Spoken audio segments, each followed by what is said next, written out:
البتہ کچھ مرد اور کچھ عورتیں ایسے ضرور تھے جنہیں اپنی بڑائی کا احساس اس برائی کی کیچڑ میں لت پت ہونے سے باز رکھتا تھا۔ پھر آزاد عورتوں کا حال لونڈیوں کی نسبت اچھا تھا۔ اصل مصیبت لونڈیاں ہی تھیں۔ ایسا لگتا ہے جیسے ان جاہلوں کی اکثریت اس برائی کی طرف منسوب ہونے میں کوئی آر بھی محسوس نہیں کرتی تھی۔ جاہلیت میں باپ بیٹے کا تعلق بھی مختلف نوعیت کا تھا۔ کچھ تو ایسے تھے جو کہتے تھے یعنی ہماری اولاد ہمارے کلیجے ہیں جو روئے زمین پر چلتے پھرتے ہیں، جبکہ دوسری طرف کچھ لوگ ایسے بھی تھے جو لڑکیوں کو رسوائی اور خرچ کے خوف سے زندہ دفن کر دیتے تھے اور بچوں کو فقر و فاقے کے ڈر سے مار ڈالتے تھے۔ تاہم یہ کہنا مشکل ہے کہ یہ سنگ دلی بڑے پیمانے پر رائج تھی، کیونکہ عرب اپنے دشمنوں سے اپنی حفاظت کے لیے دوسروں کی بنسبت کہیں زیادہ اپنی اولاد کو بہتر سمجھتے تھے اور اس بات کا احساس بھی رکھتے تھے۔ مطلب یہ کہ مجموعی طور پر ان کی حالت بہت کمزور تھی، عقل سے عاری تھی اور ذلت میں گھری ہوئی تھی۔ جہالت نے ان کو اپنے گھیرے میں لیا ہوا تھا۔ خرافات کا دور دورہ تھا، لوگ جانوروں جیسی زندگی گزار رہے تھے، عورت بیچی اور خریدی جاتی تھی، بعض اوقات اس سے مٹی اور پتھر جیسا سلوک کیا جاتا تھا۔ قوم کے باہمی تعلقات کمزور بلکہ ٹوٹے ہوئے تھے۔ رہ گئیں حکومتیں تو ان کو صرف اپنا خزانہ بھرنے سے غرض تھی یا مخالفوں پر فوج کشی کرنے کی فکر۔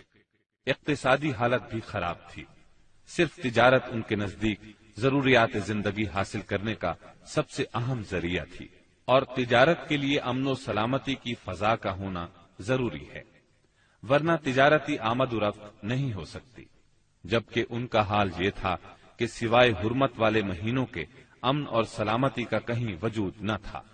یہی وجہ ہے کہ صرف حرمت والے مہینوں میں عرب کے مشہور بازار اوکاز، ذی المجاز اور مجنہ لگتے تھے۔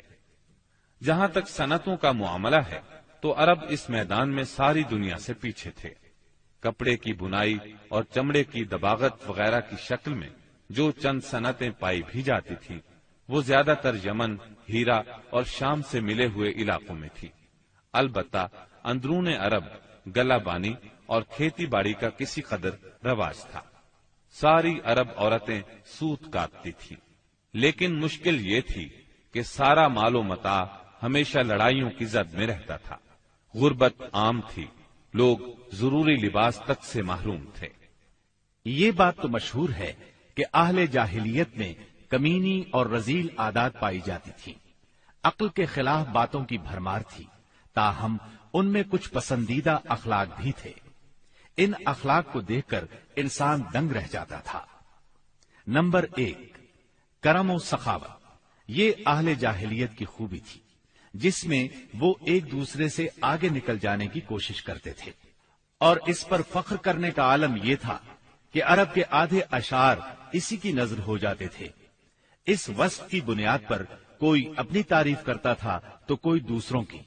حالت یہ تھی کہ سخت سردی اور بھوک کی حالت میں بھی کوئی مہمان آ جاتا اور میزبان کے پاس اپنی سواری والی اونٹنی کے سوا کچھ نہ ہوتا، اور کنبے کی ضرورت پوری کرنے کا ذریعہ بھی صرف وہی سواری ہوتی تو اپنے مہمان کے لیے ذبح کر دیتا۔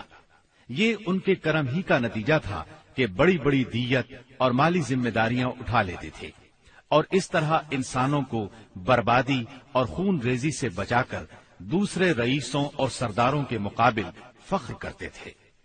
وہ جوا کھیلتے تھے۔ ان کا خیال تھا یہ بھی سخاوت کی ایک راہ ہے، کیونکہ انہیں جو نفع حاصل ہوتا یا نفع حاصل کرنے والوں کے حصے سے جو کچھ زائد بچ رہتا اس کو وہ مسکینوں کو دے دیتے تھے۔ اسی لیے قرآن پاک نے شراب اور جوئے کے نفع کا سرے سے انکار نہیں کیا، بلکہ سورہ بقرہ کی آیت 219 میں فرمایا، یعنی ان دونوں کا گناہ ان کے نفع سے بڑھ کر ہے۔ نمبر 2، ایفائے عہد یعنی وعدے کا پورا کرنا۔ دور جاہلیت کے اخلاق فاضلہ میں سے ہے۔ عہد کو ان کے نزدیک دین کی حیثیت حاصل تھی، جس سے وہ ہر حال میں چمٹے رہتے تھے، اور اس راستے میں اپنی اولاد کا خون اور اپنے گھر بار کی تباہی بھی ہیج سمجھتے تھے۔ نمبر 3، خودداری اور عزت نفس۔ اس پر قائم رہنا اور ظلم و جبر برداشت نہ کرنا بھی جاہلیت کے معروف اخلاق میں سے تھا۔ اس کا نتیجہ یہ تھا کہ ان کی شجاعت اور غیرت حد سے بڑھی ہوئی تھی۔ وہ فوراً بھڑک اٹھتے تھے اور چھوٹی سے چھوٹی توہین آمیز بات پر تلوار اور نیزہ اٹھا لیتے تھے، اور نہایت خون ریز جنگ چھڑ جاتی اور انہیں اس راہ میں اپنی جان کی قطعاً پرواہ نہ رہتی تھی۔ نمبر 4، عزائم کی تکمیل۔ اہل جاہلیت میں ایک خاص بات یہ بھی تھی کہ جب وہ کسی کام کو فخر اور ناز کا ذریعہ سمجھ کر انجام دینے پر تل جاتے تو پھر کوئی رکاوٹ انہیں روک نہیں سکتی تھی۔ وہ اپنی جان پر کھیل کر اس کام کو انجام دے ڈالتے تھے۔ نمبر 5، حلم، بردباری اور سنجیدگی۔ یہ خوبی بھی ان کے نزدیک قابل تعریف تھی، لیکن چونکہ ان میں شجاعت حد سے بڑھ کر تھی، ہر وقت جنگ و جدل پر آمادہ رہتے تھے، اس لیے یہ عادت بہت کم پائی جاتی تھی۔ نمبر 6، بدوی سادگی، یعنی رہن سہن کی الجھنوں اور داؤ پیچ سے ناواقف تھے۔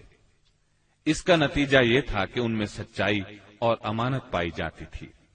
دھوکہ دہی، بد عہدی سے دور تھے اور نفرت کرتے تھے۔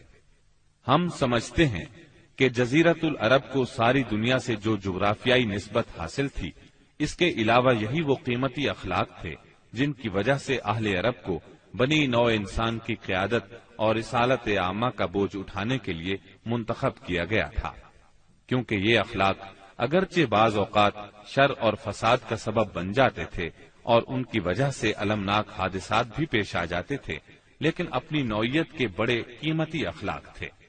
یہ تھوڑی سی اصلاح کے بعد انسانی معاشرے کے لیے نہایت مفید بن سکتے تھے، اور یہی کام اسلام نے انجام دیا۔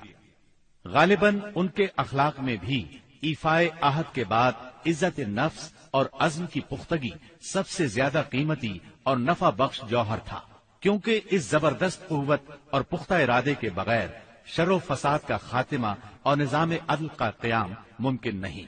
اہل جاہلیت کے کچھ اور بھی اچھے اخلاق تھے، لیکن ان سب کو بیان کیا جائے تو بات بہت طویل ہو جائے گی۔ Thanks for watching.